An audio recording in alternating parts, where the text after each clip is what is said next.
వాళ్ళందరూ వైసీపీలో ఉండేటటువంటి జగన్మోహన్ రెడ్డి నుండి వైవి సుబ్బారెడ్డి, కరుణాకర్ రెడ్డి చాలా దుర్మార్గులండి. వాళ్ళు చేసిన తప్పును ఒప్పుకోరు, ఆ తప్పు మీద తప్పు చేస్తూనే ఉంటారు. వాళ్ళకి పశ్చాత్తాపం అనేది లేదు. అనేక సందర్భాల్లో మనం అవన్నీ కూడా బయటపడ్డాయి. 11 సీట్లకి దిగజారిపోయినా కూడా ఇంకా వాళ్ళకి బుద్ధి రావడం లేదు. మహా అపచారానికి పాల్పడ్డారు. ఇది క్షమించరానేటువంటి మహా అపచారం. దేవాది దేవుడు కఠినంగా వారికి శిక్షిస్తాడనేటువంటి విశ్వాసం మాకున్నదండి. ఖచ్చితంగా జగన్మోహన్ రెడ్డి కనుసన్నల్లోనే ఇవన్నీ జరిగాయండి. ఎందుకంటే గత 5 ఏళ్ల పాలనలో జగన్మోహన్ రెడ్డి ముఖ్యమంత్రిగా ఉండేటప్పుడు చాలా ఆలయాల మీద దాడులు జరిగేటప్పుడు ఎక్కడ ముఖ్యమంత్రి ఒక ప్రెస్ మీట్ పెట్టి తప్పు జరిగిందని ఖండించడం కానీ, దోషుల్ని పట్టుకుంటామని చెప్పడం కానీ ఎక్కడా మాట్లాడలే. సరికదా పిచ్చివాడు చేశారు, మతి స్థిమితుల వాళ్ళు పగలగొట్టేశారు, రాత్రి ఎవడో వెర్రివాడేమో ఆ విగ్రహాలు పగలగొట్టాడని హిందువులను పిచ్చివాళ్ళు చేసి మాట్లాడారు. కాబట్టి ఆయన కనుసన్నల్లోనే జరిగాయి.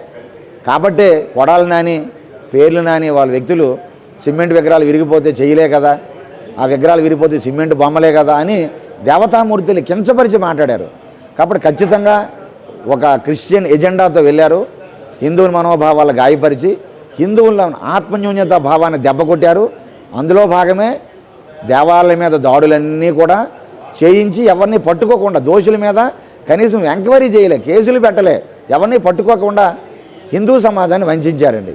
మహా అపచారం ఏదైతే జగన్మోహన్ రెడ్డి పాలనలో జరిగిందో దీనికి నివృత్తిగా ఒక ప్రాయశ్చిత్త కార్యక్రమాన్ని కూడా చేపట్టాలని వెంకటేశ్వర స్వామి ఆగ్రహానికి గురి అయింది ఈ రాష్ట్రము. ఎందుకంటే కల్తీ లడ్డూలు తినిపించారు వైసీపీ పెద్దలు. జగన్మోహన్ రెడ్డి పాలనలో స్వామికి కల్తీ నైవేద్యం పెట్టారు. 20 కోట్ల లడ్డూల్ని స్వామికి నివేదన చేసి ఆ మహా అపచారానికి పాల్పడ్డారు. కాబట్టి స్వామి క్షమించాలి అనే ఆలోచనతో ఒక ప్రాయశ్చిత్త ముడుపుని రేపు తిరుపతి సభలో ప్రకటించి, ఒక సమయాన్ని ప్రకటించి, ఒక డేట్ ప్రకటించి హిందువులందరినీ కూడా వెంకటేశ్వర స్వామి చల్లని చూపులు మన మీద పడాలి, ఆగ్రహం గురి కాకుండా దుర్మార్గులు చేసినటువంటి ఈ తప్పుని అందరికీ సమాజానికి వర్తింపజేయకుండా సమాజాన్ని క్షమిస్తూ వెంకటేశ్వర స్వామి దివ్యమైన ఆశీస్సులు అందించాలని ప్రాయశ్చిత్త ముడుపుని కూడా ప్రకటిస్తూ ఉన్నాం. గోవిందనామాలు చేయాలని చెబుతూ ఉన్నాం. దానికి హిందూ సమాజం ముందుకు రావాలని అందరూ కూడా పాల్గొని సహకరించాలని కోరుతున్నామండి. ఖచ్చితంగా గత ప్రభుత్వంలో సుమారుగా వందల సంఖ్యలో దేవాలయాల మీద, దేవాలయ విగ్రహాల మీద, రథాలను తగలబెడతం మీద అనేక దాడులు జరిగినాయి. ప్రతి ఒక్కసారి కూడా వారు తప్పించుకుంటూ పోలీస్ అధికారులతో మాట్లాడిస్తూ మధ్యస్థితం లేదు అని చెప్పేసి ఒక టైటిల్ ఇచ్చి పక్కకి పంపించే ఏర్పాటు చేశారు. కావున దీంట్లో ప్రభుత్వ హస్తం ఉంది, పూర్తిగా జగన్ రెడ్డి గారి యొక్క హస్తం అని చెప్పి మేము నమ్ముతున్నాం. కాషాయం ధరించినంత మాత్రాన వారు సద్గురుగా మారలేనండి. వారి ధర్మ పరిపాలనలో ధర్మ ప్రభుత్వానికి చేయి తెచ్చినప్పుడే మారతాడు. అతను అధర్మ ప్రభుత్వానికి అధర్మంగా చేయి తెచ్చారు. కాబట్టి మేము స్వరూపానంద విశ్వవారిని కూడా ఈ విషయాన్ని ఖండిస్తున్నాం. 2 తెలుగు రాష్ట్రాల్లో ఒక 4 పీఠాభిత సంస్థలు ఉన్నాయి. 4 పీఠాభిత సంస్థలు కూడా ఒకే మాట, ఒకే కర్తం, ఒకే దీక్ష, ఒకే కార్యసాధనగా మేము ముందుకు వచ్చాం. తిరుమల తిరుపతి దేవస్థానం తిరుపతిలో ఒక చక్కటి సమావేశాన్ని ఏర్పాటు చేస్తాం. భారతదేశంలో మఠపీఠ ఆశీర్వతులు 2 తెలుగు రాష్ట్రాలున్న 600 మంది శాసనసభ్యులతో ఈ సమావేశాన్ని ఏర్పాటు చేస్తాం. మొదటి తీర్మానం చేయడం జరిగింది. రెండవది, శ్రీవారి ప్రసాదంలో కల్తీ జరిగి అపచారం జరిగింది కాబట్టి దాని ప్రాయశ్చిత్తంగా ఒక సమయాన్ని కేటాయించుకుని ప్రపంచంలో, భారతదేశంలో 2 తెలుగు రాష్ట్రాల్లో కూడా ఒక ప్రాయశ్చిత్త దినాన్ని ఒక రోజు పాటించాలని చెప్పేసి అనుకుంటూ 2వ తీర్మానం జరిగింది.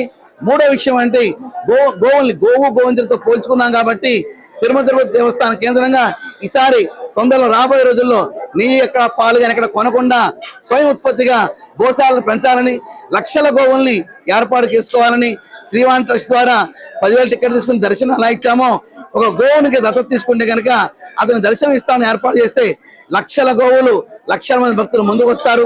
తద్వారా గోసంతో రక్షించబడుతుంది. చక్కటి గో క్షీరముతో, గో నెయ్యితో స్వామివారి కైంకర్యాలు జరుగుతాయని చెప్పేసి ఈ 3 నిర్ణయం తీసుకోవడం జరిగింది.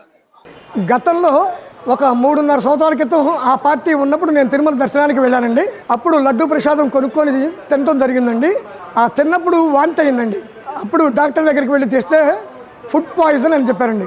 నేను తిన్నది లడ్డు ఒకటండి పొద్దున్న నుంచి, ఇంకేం తెలియదంటే అప్పుడు ఆ లడ్డే పాయిజన్గా మీకు మారిందండి అని చెప్పినప్పుడు అక్కడ ఉద్యోగస్తులు కొంతమంది వచ్చి నన్ను కిందకి పంపించారండి బలవంతంగా. ఇప్పుడు ప్రెసిడెంట్ కూడా నేను 15 రోజుల క్రితం తిరుమల వెళ్ళానండి. ఈ వర్తమానం కూడా ప్రెసిడెంట్ స్వామి లడ్డు ప్రసాదం కొనుక్కొని తినే సద్భాగ్యం కలిగిందండి.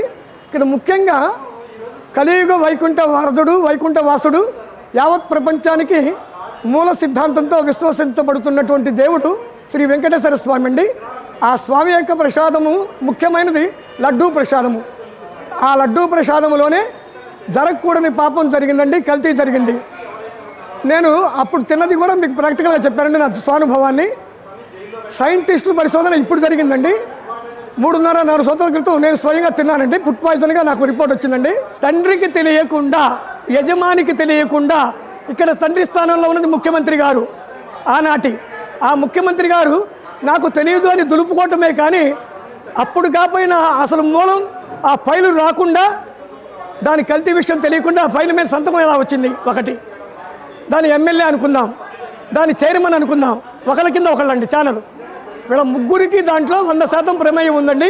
కానీ ముగ్గురు కూడా చెప్తున్న స్టేట్మెంటు, మేము ముగ్గురం క్లీన్ చిట్ అనుకుంటున్నాం, మేము గొప్పవాళ్ళం, మా కింద ఉద్యోగస్తులు చేసిన తప్పే కానీ మా తప్పు కాదని ఈనాటికి బుకాయిస్తున్నారు. ఇదండి వాళ్ళ స్టేట్మెంటు.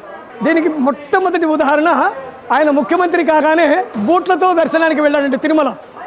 ఇది వ్యక్తిగత అభిప్రాయం కాదండి, సోషల్ మీడియాలో వచ్చింది, అన్ని పత్రికల్లో వచ్చింది, అన్ని ఛానల్స్లో వచ్చింది. మేము హరిద్వార్లో ఉండి హిందీ ఛానల్స్లో లైవ్లో చూసామండి. వచ్చే అవకాశం ఉందంటారా లేదంటారా? ఉందండి. ఆ లైవ్లో చూసి ఎంత బాధపడ్డామంటే, అరే మన దేవుడి దగ్గరికి బొట్లతో వెళ్ళండి, మేము కళ్ళమ్మ నీళ్ళు పెట్టామండి. ఎందుకంటే నాకు విమర్శించడం కాదండి, మా వ్యక్తిగత బాధ. అప్పుడు ఆయన అడిగితే మా ఇష్టము, నేను ముఖ్యమంత్రిని, మీకు చేతనం చేసుకోండి అని దర్శనానికి కూడా పోకుండా కిందకు వచ్చాడే కానీ బూట్లు తీసి నేను పోతా నేను ఒప్పుకోలేదండి. అట్లాంటి నైజం కలిగిన వ్యక్తి ఆయనండి. ప్రతి ఇయర్ కూడా శబరిమల వెళ్ళొస్తూ ఉంటాను. ఇప్పటికి దాదాపు ఇది 50వ సంవత్సరం మనం పూర్తి చేసి వచ్చింది. 50 సంవత్సరాలు కూడా పెద్దపాదం చేసి వస్తూ ఉంటాను. అయితే ప్రస్తుతం మనం ఏంటంటే శబరిమల వెళ్ళొచ్చినప్పటి నుండి కూడా తిరుపతి వెళ్ళి రావడం మాకు అలవాటు. అలాగే శబరిమల నుండి వచ్చి తెచ్చే ప్రసాదంతో పాటు తిరుపతి లడ్డు కూడా తెచ్చుకుంటూ ఉంటాం మేము. ఈ ప్రసాదం పాటు ఆ ప్రసాదం కూడా పంచిపెడుతూ ఉంటాము. కాబట్టి ఆ ప్రసాదం పంచిపెట్టేటప్పుడు ఈ లడ్డు బూజు పట్టేయటం వల్ల మేమేమనుకునే వాళ్ళం అంటే ఏదో నిలవ లడ్డూలు తెచ్చుంటాము, ఆ తెచ్చిన దాని మీద ఇది బూజు పట్టిందేమని ఉద్దేశంతో మేము అనుకున్నామని తప్ప, కానీ దీనిలో కల్తీ జరిగింది అది జరిగింది అనే ఆలోచన మాకు రాలేదు. కిందసారి కార్యక్రమాల్లో రథాలు తగలడిపోయినాయి, గుళ్ళల్లో విగ్రహాలు నరికేశారు. తర్వాత మన రథం విజయవాడ అమ్మవారి గుడిలో రథాలు పోయినాయి. ఏమని చెప్పారు? రథాలు తగలబడిపోయింది అనుకో మత్స్యమితం లేకుండా చేశామన్నారు. విగ్రహాలు నరికేటంటే ఎవరు చేసిన దానికి మాకు బాధ్యతలు ఏంటని అంటున్నారు. అట్లాగే లడ్డు కల్తీ చేసిన దానిలో వాళ్ళే ఒప్పుకొని, ఇప్పుడు సుబ్బారెడ్డి గారు ఏం చెప్పారు, మా కింద స్థాయి వాళ్ళు కలిపారు కాబట్టి మాకేం సంబంధం అండి అని అన్నారు. ఆయన ఒప్పుకున్నప్పుడు ఇంకా మనకి వాళ్ళకే భేదాభిప్రాయాలు ఉన్నప్పుడు మనం చేయగలిగింది ఏం లేదు కదా. వాళ్ళే ఓ పక్కన కల్తీ జరిగింది కాబట్టి మేం చేయలేదు కదా అని చెప్పి ఒక పక్కన సుబ్బారెడ్డి గారు అన్నారు, ఒక పక్కన కరుణాకర్ రెడ్డి కూడా అన్నారు. దానికి మన బాధ్యత కాదు కదా అని చెప్తున్నారు. దానిలో నేను నిర్ధారణ జరిగింది కదా, వాళ్ళే ఒప్పుకున్నారని. కాకపోతే ప్రతిదీ కూడా వైసీపీ నాయకులందరూ కూడా ఏది జరిగినా కూడా కప్పిపుచ్చుకునేందుకు ఏదో ఒక డ్రామా ఆడి ఇది జరగలేదు. ఎందుకంటే దొంగను 10 మంది అయితే దొంగ అయిపోతాడు కదా అని వాళ్ళ ఉద్దేశం. అలా అన్నారు.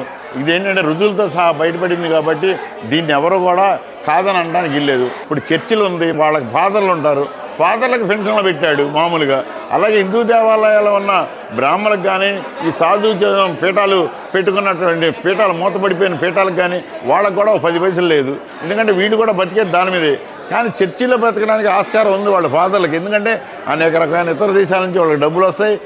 ప్రతిరోజు వారం వెళ్ళే స్వాములు వాళ్ళకి దక్షిణలు ఇస్తారు. అలాగే ఈ గుళ్ళో ఉన్న పూజారులు కనీసం 10 పైసలు దక్షిణ వేసేవాళ్ళు ఉండరు. చాలా గుళ్ళల్లో పూజారులు పస్తులు పడుకుని నైవేద్యాలు పెట్టే గుళ్ళు ఉన్నాయి. కనీసం అలాంటి గుళ్ళోళ్ళు కూడా ఏమీ దగ్గర చేరలేదు.